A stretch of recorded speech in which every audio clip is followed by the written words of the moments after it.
Hit and run కేసులో చాదర్గఢ్ కి చెందిన యువకుడు శ్రవణ్ చనిపోయాడు.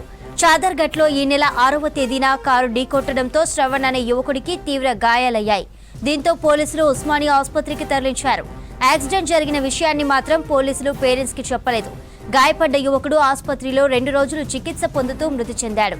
అయితే కొడుకు కోసం ఈ నెల 11న చాదర్గఢ్ పోలీసులకు ఫిర్యాదు చేశారు తల్లిదండ్రులు. 20 రోజుల నుండి పోలీస్ స్టేషన్ చుట్టూ తిరుగుతున్నారు మృతుడు శ్రవణ్ తల్లిదండ్రులు. చివరికి తల్లిదండ్రులు ఆసుపత్రి మార్చురీలో మృతుడిని గుర్తించి పోలీసులకు సమాచారం అందించారు. రోడ్డు ప్రమాదం జరిగిన విషయం పోలీసులు దాచిపెట్టారని బాధితులు ఆరోపిస్తున్నారు.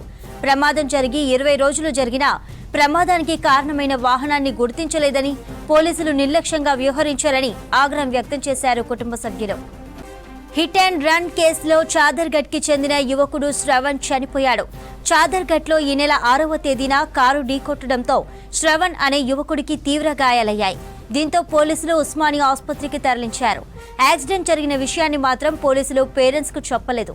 గాయపడ్డ యువకుడు ఆసుపత్రిలో 2 రోజులు చికిత్స పొందుతూ మృతి చెందాడు. అయితే కొడుకు కోసం ఈ నెల 11న చాదర్గఢ్ పోలీసులకు ఫిర్యాదు చేశారు తల్లిదండ్రులు. 20 రోజుల నుండి పోలీస్ స్టేషన్ చుట్టూ తిరుగుతున్నారు మృతుడు శ్రవణ్ తల్లిదండ్రులు. చివరికి తల్లిదండ్రులు ఆసుపత్రి మార్చురీలో మృతుడిని గుర్తించి పోలీసులకు సమాచారం అందించారు. రోడ్డు ప్రమాదం జరిగిన విషయం పోలీసులు దాచిపెట్టారని బాధితులు ఆరోపిస్తున్నారు. ప్రమాదం జరిగి 20 రోజులు జరిగినా ప్రమాదానికి కారణమైన వాహనాన్ని గుర్తించలేదని, పోలీసులు నిర్లక్ష్యంగా వ్యవహరించారని ఆగ్రహం వ్యక్తం చేశారు కుటుంబ సభ్యులు. అది క్లారిటీ మాదే అని అన్నాం మేము. అన్న తర్వాత కూడా పోలీస్ నిర్లక్ష్యం ఏంటంటే, వాళ్ళు మిస్సింగ్ కేసు పెడితే 11వ తారీఖు మిస్సింగ్ కేసు పెడితే నిన్నటి వరకు మాకు తెలియలేదు. నిన్నటి వరకు వాళ్ళు ఫోన్ చేసి మరీ చెప్తే కూడా తెలియలేదు. మేమే పిఎస్కి వెళ్ళి చెప్పినాము, మా అబ్బాయి కనబడతలేడు, మిస్సింగ్ అయిందని చెప్తే వాళ్ళు కూడా చెప్పినారు, ఇట్లా చనిపోయిందని చెప్తారు. చెప్పినందుకు మేము వచ్చినాం సార్. ఇక్కడ న్యాయం ఏంటంటే మాకు సీసీ ఫుటేజ్ కావాలి. ఆ గుద్దిన అతను ఎవరు, ఎక్కడ ఉంటాడు, ఆ డీటెయిల్స్ మాకు ఇవ్వలేదు.